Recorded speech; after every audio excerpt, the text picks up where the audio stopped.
శ్రీమద్ రామాయణము 3వ సర్గము రామాయణ కావ్య కథా సంగ్రహము.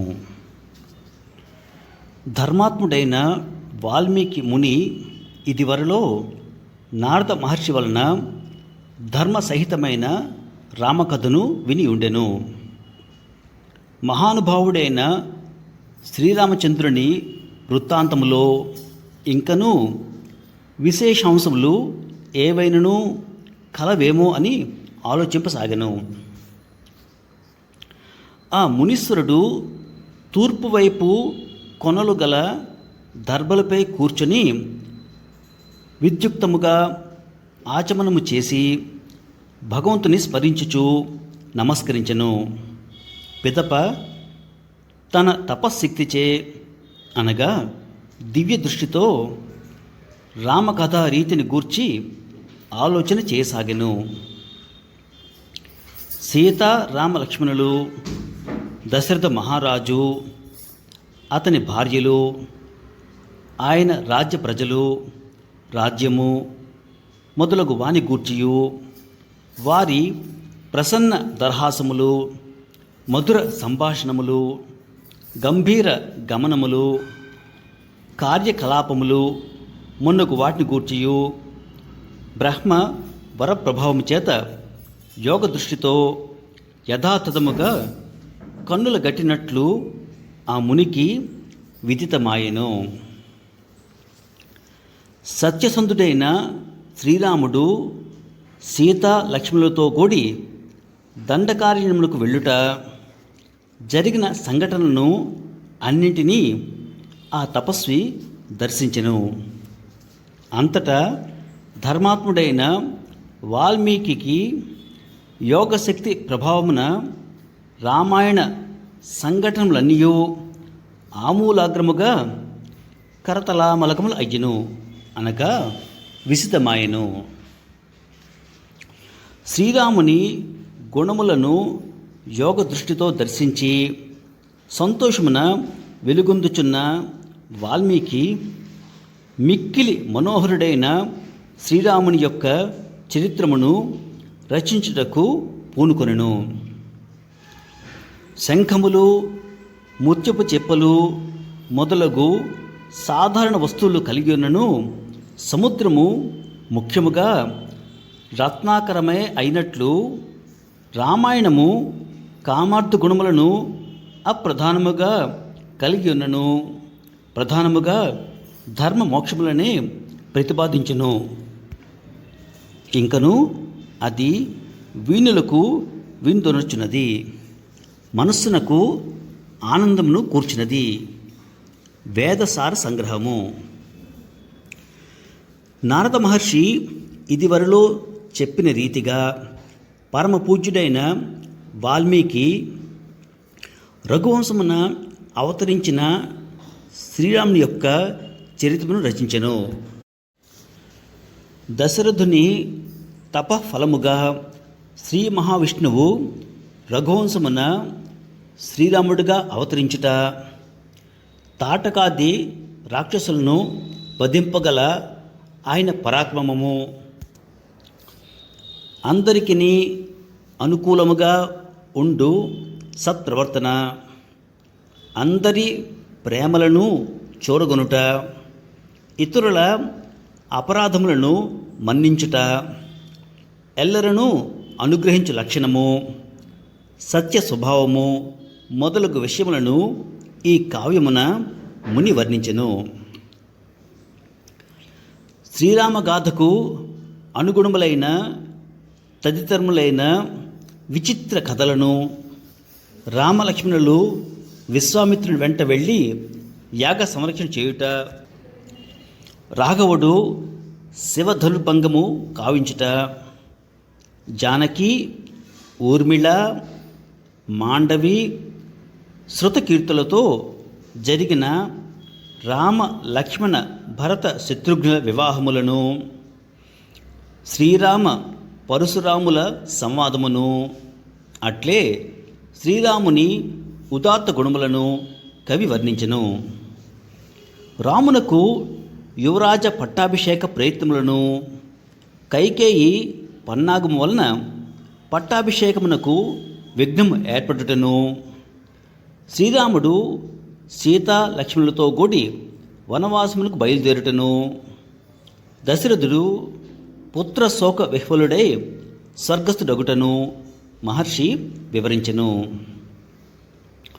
పురజనులు దుఃఖించుట, శ్రీరాముడు వారు కన్నుగప్పి వెడలిపోవుట, నిషాదరాజైన గుహునితో సంభాషించుట, రథసారథిగా ఉన్న సుమంత్రుడు అయోధ్యకు మరలుట మున్నగు విషయములను ఆ ముని వివరించెను.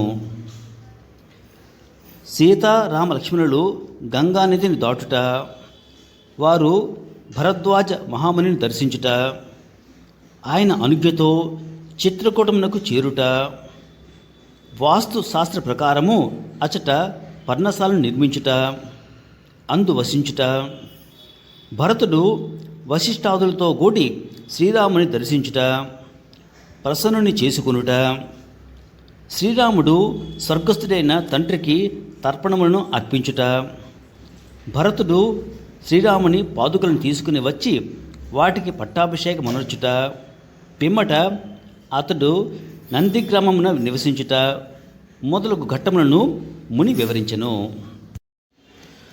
శ్రీరాముడు సీతా లక్ష్మణులతో దండకార్యమున ప్రవేశించుట, విరాధుని వధించుట, శరభంగుని దర్శించుట, సుతీక్షుని కలుసుకొనుట, అత్రి మహర్షి ఆశ్రమమునకు చేరుట, అచ్చట అనసూయాదేవి సీతాదేవికి దివ్య చందనాదులను సమర్పించుట, అగస్త్య మహామునిని దర్శించుట, ఆయన నుండి ధనుర్బాణములను గైకొనుట, జటాయువుతో సమాగమము, పంచవటిలో నివాసము, శూర్పణఖ రాక మున్న విషయములు తెలుపబడినవి.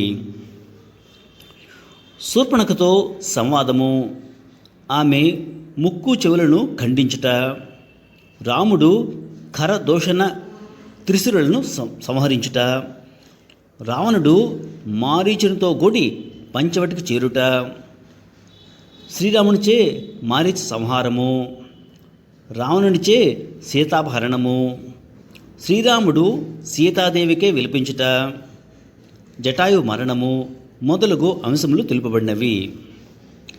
కబంధుని శబరి దర్శించిన పిమ్మట శ్రీరాముడు దుఃఖముతో పంపా తీరములకు చేరుట, హనుమంతుని కలుసుకొనుట, ఋష్యముఖ పర్వతమునకు చేరి సుగ్రీవుని కలియుట, రామ సుగ్రీవ మైత్రి, పరస్పర ప్రతిజ్ఞలు, సుగ్రీవునకు రాముడు తనపై విశ్వాసమును కలిగించుట, వాలి సుగ్రీవుల యుద్ధము, రామునిచే వాలి వధ, సుగ్రీవుని కిష్కింధకు రాజు చేయుట, తారా విలాపము, రామ లక్ష్మణులు వర్షాకాలములో ప్రశ్రవణ గిరిపై గడుపుట మొదలగు ఘట్టములు వివరింపబడును.